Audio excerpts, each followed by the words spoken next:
Materi kali ini adalah tentang Korean food culture. Budaya konsumsi fast food seperti di Amerika Serikat semakin menurun. Di Indonesia pun juga makin lama makin menurun, tidak seperti beberapa tahun yang lalu ya, 5-10 tahun lalu di mana sangat booming, meskipun sampai saat ini masih ramai, tetapi makin lama makin menurun. Budaya makan Asia mulai berkembang karena keragaman dan keunikan budayanya. Beberapa restoran Asia juga mulai muncul begitu. Fokus konsumen bergeser dari fast and much menjadi slow and healthy. Ya, pada beberapa waktu yang lalu fast food menjadi tren. Kemudian dengan jumlah yang banyak gitu ya, fast and much, itu kemudian bergeser menjadi slow, jadi tidak mengedepankan kecepatan, tetapi dipersiapkan dengan baik, dengan bahan-bahan yang dipilih dengan baik, sehingga slow and healthy. Jadi mempertimbangkan juga aspek kesehatan, terutama beberapa waktu terakhir ini perkembangan tentang healthy food sudah sedemikian maju. Budaya pangan mainstream berubah menjadi returning to nature, ya, kembali lagi ke alam.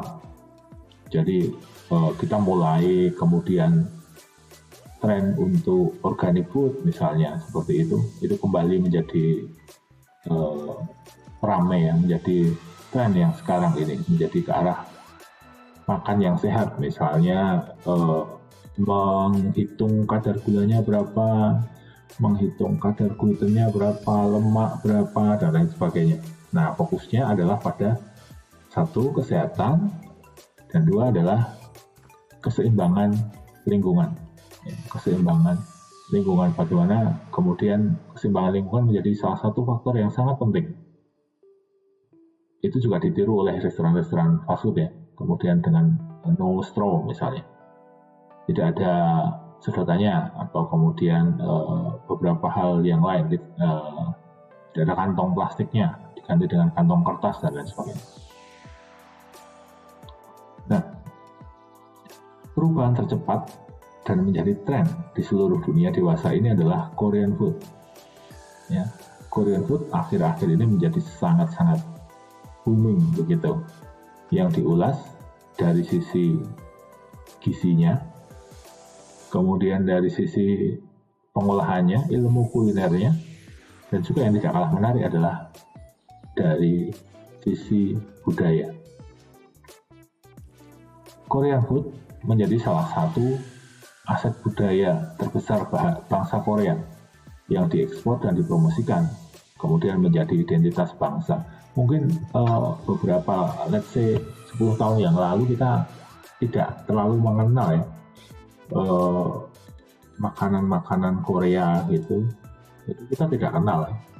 Tapi kemudian secara masif melalui berbagai macam cara, melalui berbagai macam penetrasi, kemudian sekarang kalau kita tanyakan siapa yang tidak tahu makanan Korea, siapa tidak tahu kimchi, katakanlah begitu, siapa tidak tahu kimbap misalnya, jarang yang nggak tahu kan, semuanya tahu karena benar-benar penetrasi yang luar biasa dan mengglobal ya, melalui berbagai macam cara. Berbagai macam cara itu seperti apa nanti akan kita lihat satu persatu. Nah, seperti tagline bangsa Korea ya, our most Korean things will shine on the global stage. Yes, sekarang Korea menjadi salah satu trendsetter dari berbagai macam hal ya, dari berbagai macam hal menjadi trendsetter ya, mulai dari drama, kemudian mulai dari fashion, operasi plastik. Begitu kerennya operasi plastik di Korea diiklankan di televisi begitu ya. Dan juga salah satunya adalah makanan atau food ya. Itu menjadi bersinar di seluruh dunia. Nah, Korean food is the symbol of Korean culture. Jadi Korean food itu menjadi simbol dari budaya bangsa Korea. Ya. Karakteristik era modern adalah semua aspek kehidupan menjadi lebih kompleks, beragam sekali, kompleks sekali. Nah, kemudian bangsa Korea tetap menjaga tradisi dan budayanya, terutama dalam hal pangan. Ya. Pangan merupakan bagian budaya yang dapat bertahan dari pengaruh budaya Barat di era globalisasi. Misalnya katakanlah kalau kita observasi, style dari penduduknya,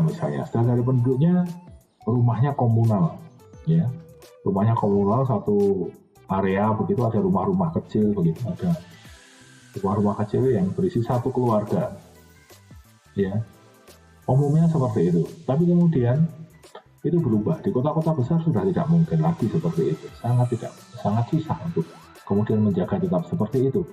Nah, oleh karena itu, warga Korea hidup di apartemen atau rumah bergaya barat, ya, bergaya Eropa atau Amerika. Kemudian cara berpakaiannya pun juga begitu. Cara berpakaiannya masih pakai hanbok kan enggak. Ya, sudah bergaya barat. Tetapi ya, mereka masih makan nasi dan kimchi. Itu yang tidak berubah. Penetrasi mengikuti gaya hidup itu lebih ke fashion, kemudian lifestyle yang lain. Tetapi kalau makanan, ya tetap lidahnya ya mampu bertahan dengan lidahnya sendiri begitu. Meskipun juga banyak gempuran dari Eropa juga atau Amerika, negara-negara Barat itu banyak gempuran tentang kulinernya, tetapi kemudian masih mampu survive begitu, didukung dengan promosi-promosi yang besar-besaran juga gitu terhadap makanan tradisionalnya, makanan aslinya yang kemudian menjadi simbol dari budayanya. Nah, bangsa Korea memiliki wisdom word, ya, yaitu body and earth cannot be separated. Jadi antara tubuh kemudian bumi gitu tidak bisa dipisahkan. Oleh karena itu Korean food menjadi inti dari kehidupan dan budaya Korea. Ya, intinya adalah Korean food ini menjadi inti, menjadi core gitu. Budaya pangan menjadi jembatan. Ya, budaya pangan itu menjadi jembatan antara hidup era terkini dan tradisi. Karena selalu berinteraksi dengan manusia setiap saat, ya. Kenapa bisa menjadi jembatan? Karena itu tadi, lifestyle mengikuti Barat, rumah mengikuti Barat, ya. Tapi makannya tetap lidahnya adalah lidah Korea. Kenapa bisa menjadi jembatan seperti itu? Ya karena at least paling tidak sehari 3 kali gitu, bertemu dengan makanan itu. Jadi mampu menjadi penyeimbang, jembatan, mampu menjadi penghubung antara modern lifestyle dengan traditional lifestyle-nya mereka gitu. Nah, makanan tradisional harus dikembangkan dan diolah sehingga dapat dinikmati sehari-hari. Untuk itulah ini disadari benar bahwa untuk menjaga budaya, ya, untuk menjaga budaya apapun itu, termasuk budaya pangan, caranya dengan seperti apa? Ya harus dinikmati sehari-hari. Kalau tidak seperti itu, entah di generasi keberapa, tentu akan hilang. Jadi tetap harus dipertahankan, tetap harus diolah, dan juga kadang-kadang perlu dikembangkan dan diinovasi sehingga dapat dinikmati sehari-harinya. Misalnya apa? Misalnya kemudian dengan jenis-jenis pengemasan yang modern gitu.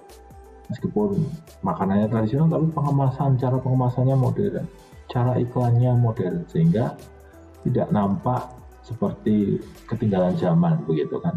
Itu kan salah satu faktor yang kemudian sangat berperan ketika orang merasa bahwa ketinggalan zaman, nggak ikut tren gitu. Nah itu juga sangat berperan sekali. Bangsa Korea sangat paham akan hal ini dan mereka mengatur strateginya dengan sangat-sangat baik. Makanan tradisional harus ditempatkan sebagai aset penting dalam budaya suatu negara. Nah, ini juga penting sekali. Aset yang penting, kenapa? Karena bisa mendatangkan berbagai macam keuntungan begitu. Misalnya sebagai pemersatu bangsa, memiliki makanan yang sama, diolah dengan cara yang sama, dinikmati bersama begitu. Yang kedua tentunya faktor ekonomi, ya. Dengan menjaga ini sebagai aset, maka perputaran ekonomi akan jalan. Produsen akan kemudian mampu survive, masyarakat juga mencari keuntungan lebihnya, orang luar negeri misalnya begitu, akan mencari juga. Jadi semacam wisata kuliner begitu. Karena sampai saat ini ketika kita berwisata ke negara lain atau mengunjungi negara lain, tentu menjadi tren adalah salah satu yang ditanyakan adalah makan apa yang khas dan di mana. Nah, itu yang benar-benar disadari. Makanan tradisional perlu dikemas dan dipromosikan ke dunia internasional, sehingga memiliki posisi yang kuat sebagai ikon dan sarana promosi. Nah, ini bangsa kita harus belajar banyak dari bangsa Korea kalau soal ini ya. Lalu pengemasannya bagaimana, promosinya bagaimana, karena secara culture kita nggak kalah ya. Secara culture kita punya sangat-sangat banyak. Tapi secara promosi, secara pengemasan, ya kita tidak perlu malu untuk belajar. Sampai saat ini Korean food telah menjadi produk budaya yang sangat baik, sangat baik.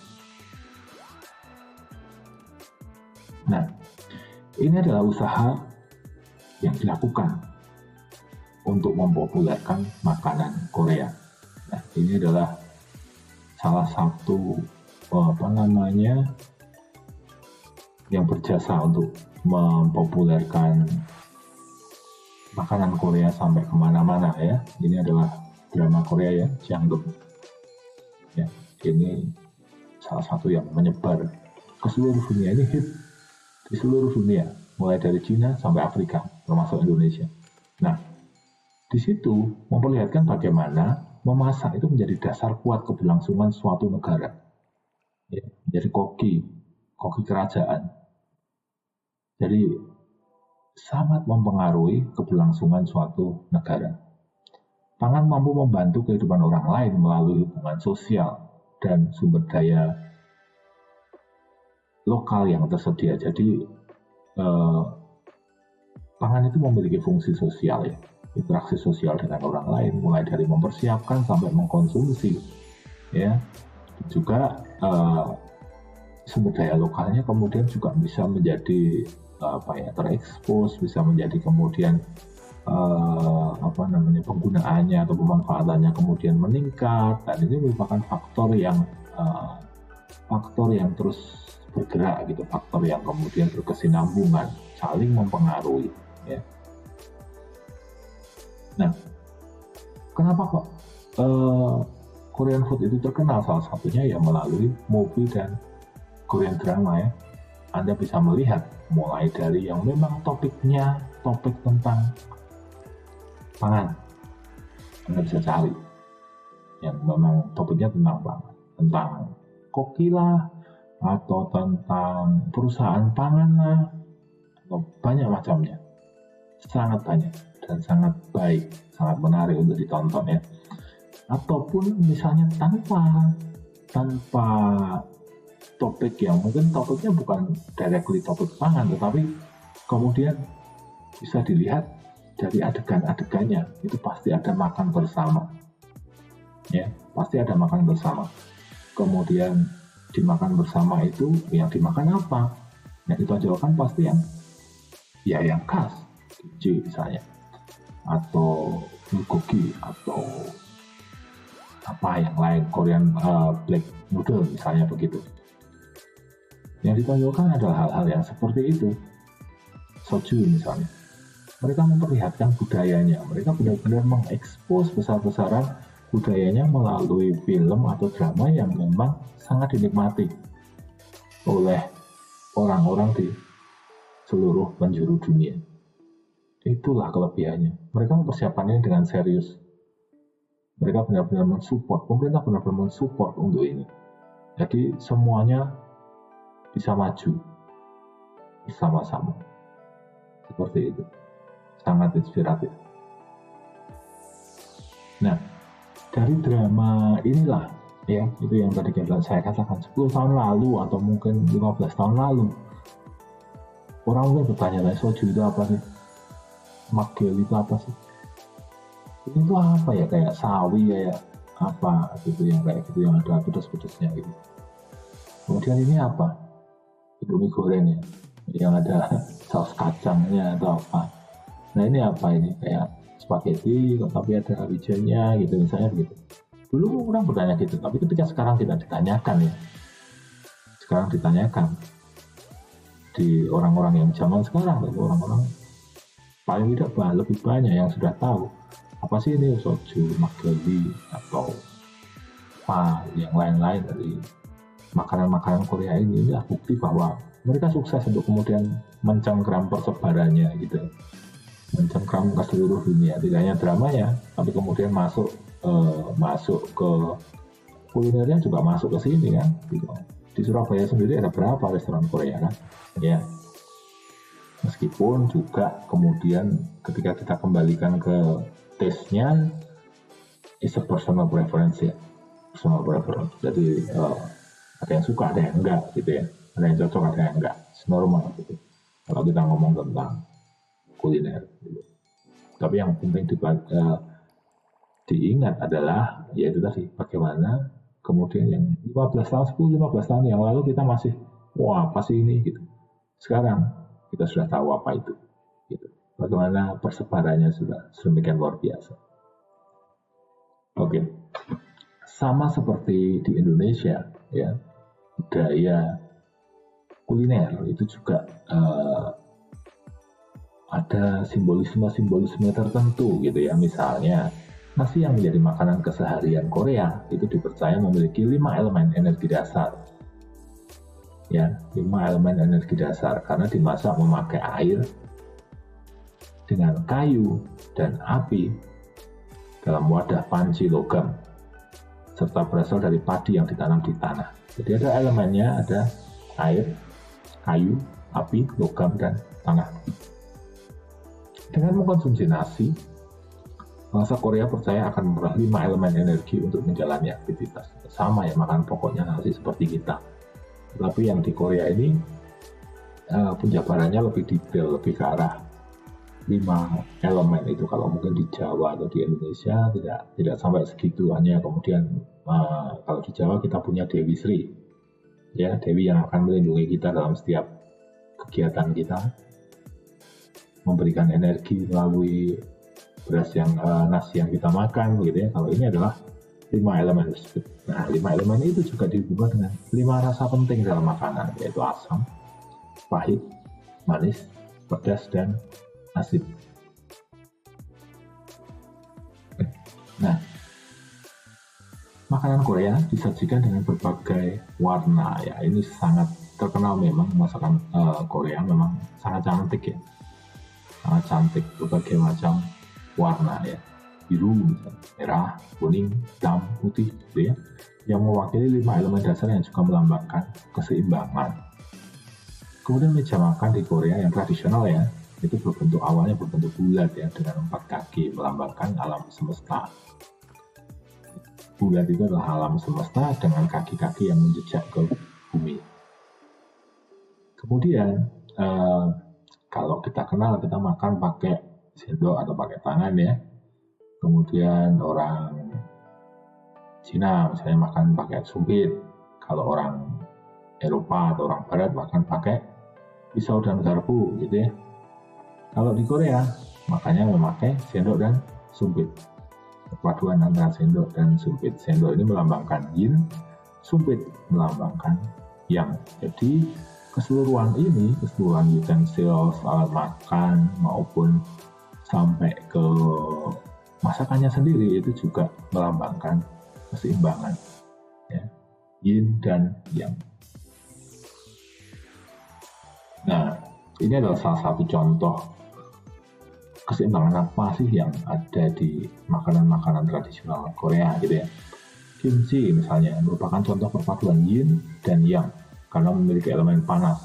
Ya, elemen panasnya apa? Cabenya, jahenya gitu misalnya. Dan elemen yang dingin, misalnya sawi bahannya, ya, atau kubis misalnya begitu. Nah, kemudian contohnya adalah daging panggang dengan sari dari daging dan lemaknya. Ini kan seperti itu, penuh lemak, ya rasanya berat begitu ya. Kemudian dia dipasangkan dengan sayuran segar dan juga pasta ya, pasta kedelai atau doenjang. Ya, sehingga muncul keseimbangan. Terus kemudian contoh lain adalah bibimbap ya. Ini adalah salah satu hidangan tercantik ya kalau menurut saya. Penuh warna ya. Kemudian bahan-bahannya, warna-warna yang berbeda ini merupakan bentuk keseimbangan. Nah, saking cantiknya ya untuk masakan-masakan Korea itu maka ada pembahasan tersendiri mengenai estetik pada makanan Korea. Ya. Ada pepatah lama Korea yang mengatakan what's look good, taste good. Jadi apa yang kemudian terlihat menarik itu rasanya juga menarik, gitu. Rasanya juga enak. Gitu. Salah satu memanjakan mata dulu. Mata dimanjakan juga, selain juga dengan lidah nantinya ya. Masakan Korea mempertimbangkan rasa dan kenampakan ketika disajikan. Ini tidak terbantahkan ya. Makanannya bagus-bagus, estetikanya keren. Salah satunya adalah bibimbap, tadi sudah sering kita singgung ya, nasi dengan berbagai sayuran. Penuh warna dari sayur, telur dengan campuran gochujang ya, bibimbap ini. Nah, makanan ini juga mencerminkan karakter Korea yang senang bercampur dan berkelompok ya. Tadi ketika kita lihat ini tadi ya, banyak buahnya macam-macam, itu adalah simbolisasi dari orang Korea yang senang bercampur dan berkelompok. Nah, kita masuk ke cara penyajian kuliner tradisional Korea. Nah, jadi nasi ditempatkan di kiri dan sup di sebelah kanan. Ini kalau kita lihat ya, nasi yang kita duduk di sebelah sini, kita lihat nasinya di sebelah kiri dan sup di sebelah kanan. Kemudian makanan pendamping yang sangat penting pada budaya pangan Korea. Kalau kita lihat yang penuh ya, full set begitu, makanan pendampingnya banyak banget gitu. Nah, biasanya disajikan dalam wadah berjumlah ganjil ya, 3, 5, 7, 9, dan 12. Ini belum masuk sup, kimchi, dan sausnya. Yang 12 itu sebenarnya ya hanya untuk raja ya. Untuk bangsawan itu jumlahnya 5, 7, atau 9 tergantung status sosial dari bangsawan tersebut. Nah, kalau masyarakat umum ya hanya mampu 3 saja. Kenapa? Ya sama di segala penjuru dunia ya. Masyarakat umum juga tidak memiliki privilege untuk itu. Pada saat itu ya, kondisinya ya miskin gitu.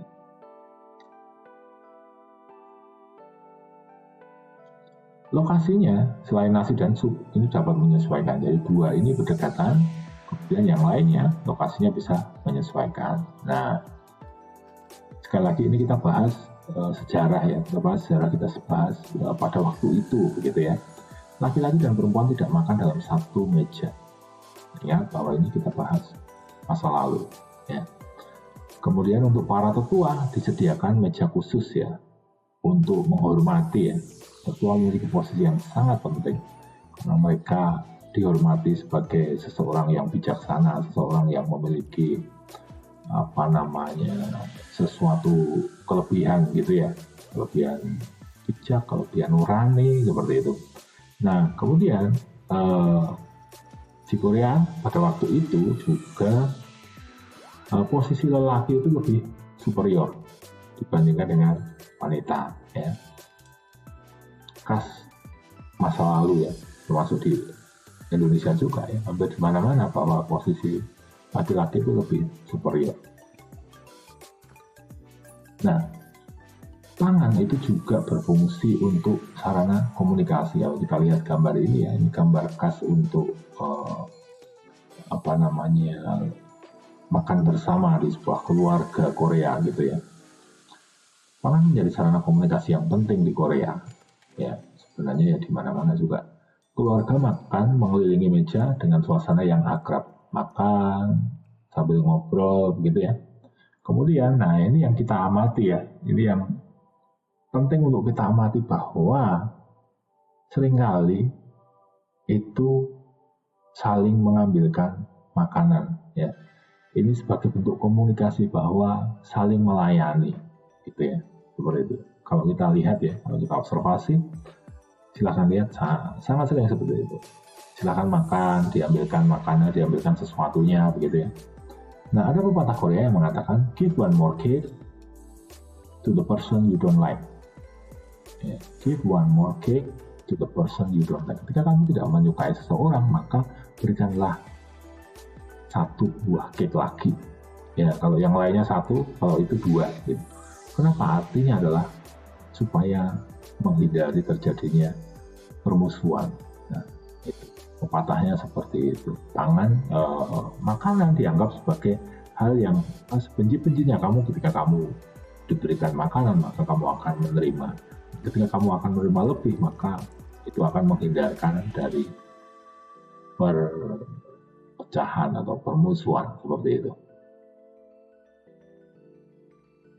Nah, selanjutnya adalah food as a maternal instinct.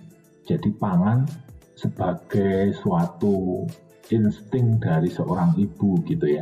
Dalam tradisi Korea, lelaki tidak masak ya. Ingat ya, tradisi waktu itu yang kemudian dilaporkan atau ditulis di buku-buku sejarah. Sekali lagi bukan saat ini. Ya, jadi lelaki tidak memasak dan menyiapkan makan untuk keluarga. Nah, pada saat itu lelaki akan merasa malu melakukan pekerjaan rumah yang terlihat feminin. Ya, seperti itu. Sama juga di sini juga. Pada waktu itu sama seperti itu. Semua pekerjaan dilakukan oleh wanita, termasuk memasak.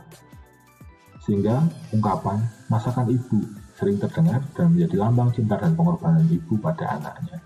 Ya. Jadi masakan ibu, ya jadi makanan itu menjadi sesuatu yang melambangkan cinta ibu, melambangkan pengorbanan ibu untuk anaknya.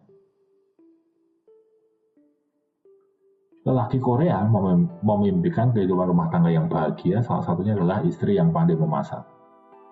Sekali lagi yang itu zaman dulu ya, kalau zaman sekarang mungkin sudah bergeser patron seperti ini ya. Semuanya bisa masak atau beli gitu ya, lebih simpel gitu ya. Bahagia adalah ketika seorang istri menawarkan pelayanan dan cinta pada setiap masakan yang dipersiapkan. Ya, seperti perhatian dan cinta seorang ibu. Nah, seperti itu posisi makan itu menjadi sebuah lambang cinta kasih seorang ibu pada anaknya. Nah, kemudian sama seperti di negara lain atau di daerah-daerah lain bahwa pangan itu juga menjadi suatu identitas. Ya. Misalnya contohnya di Korea adalah kue beras ya. Masyarakat Korea menyukai kue beras. Nah, kenapa kemudian ini menjadi identitas? Karena kue beras ini menjadi refleksi sejarah Korea sebagai warga agraris ya, warga agraris. Kue beras sebagai simbol kerja keras berdasarkan cara penyiapannya yang sulit ya. Kerja keras bagaimana untuk menyiapkan itu tentu mulai dari berasnya, padinya harus ditanam. Kemudian dirawat, dipanen, dipersiapkan, digiling, kemudian dibuat untuk menjadi kue beras ini. Ya. Itu adalah simbol dari kerja keras, sederhana sekali, tapi menjadi simbol dari kerja keras dan salah satu makanan yang paling populer di Korea. Ketika keluarga mempersiapkan kue beras, maka semua wanita dalam keluarga beserta tetangga akan datang membantu. Nah, ini adalah bagaimana beratnya seperti itu. Semua tetangga akan datang membantu. Sehingga ini menjalankan juga fungsi makanan, fungsi kue beras ini sebagai fungsi sosialnya. Komunikasi dengan anggota keluarga maupun dengan tetangga-tetangga sekitar. Nah, Kemudian ada juga fungsi pangan sebagai social tools, ya, sarana untuk berinteraksi sosial dengan orang lain. Ya, misalnya jumlah anggota keluarga yang besar, maka akan membutuhkan pasta kedelai, pasta cabai, dan kimchi. Kenapa saya sebutkan ini? Karena it's like a compulsory food gitu, yang ada di setiap masakan, ada di setiap hidangan Korea, ya. Pasta kedelai, pasta cabai, dan kimchi. Pada saat itu mereka harus memproduksi sendiri, ya, sehingga ketika anggota keluarganya besar, maka kebutuhannya tentu akan sangat banyak. Nah, maka perlu dibantu tetangga-tetangganya. Setelah selesai membuat kimchi, ya seperti ini, ya, di halaman rumah begitu, sebagian akan dibagikan ke tetangga-tetangga yang membantu tersebut. Korea percaya bahwa orang di sekitar adalah bagian dari keluarga, sehingga mereka harus membagi makanan ke tetangga. So it's like neighbor, tetangga itu seperti keluarga kita sendiri, karena memang yang paling dekat dengan kita kan. Ketika kita butuh sesuatu, ketika kita harus melakukan sesuatu atau memiliki masalah tertentu, maka selain saudara yang ada di dalam rumah, maka tetangga-tetangga lah yang akan membantu kita gitu. Nah, kemudian juga sama seperti di Cina, sama seperti di Indonesia juga, bahwa food as a reconciliation and a cure. Jadi makanan itu juga bisa untuk menyembuhkan, ya, untuk kemudian memperbaiki kondisi kesehatan gitu. Korea juga mengenal pengobatan tradisional melalui rempah-rempah yang diperoleh dari gunung, ya. Ketika orang mengkonsumsi herba, itu menyimbolkan pengorbanan dan kerja keras untuk mengumpulkan herba dari gunung. Herba dikumpulkan di gunung dan itu bukan pekerjaan yang mudah, ya. Kemudian ketika ada orang yang mengkonsumsi itu bisa sembuh gitu dari gangguan kesehatannya, maka itu menyimbolkan pengorbanan, ya, kerja keras dari yang mengumpulkan herba tersebut di gunung. Demikian materi antropologi kita untuk kali ini.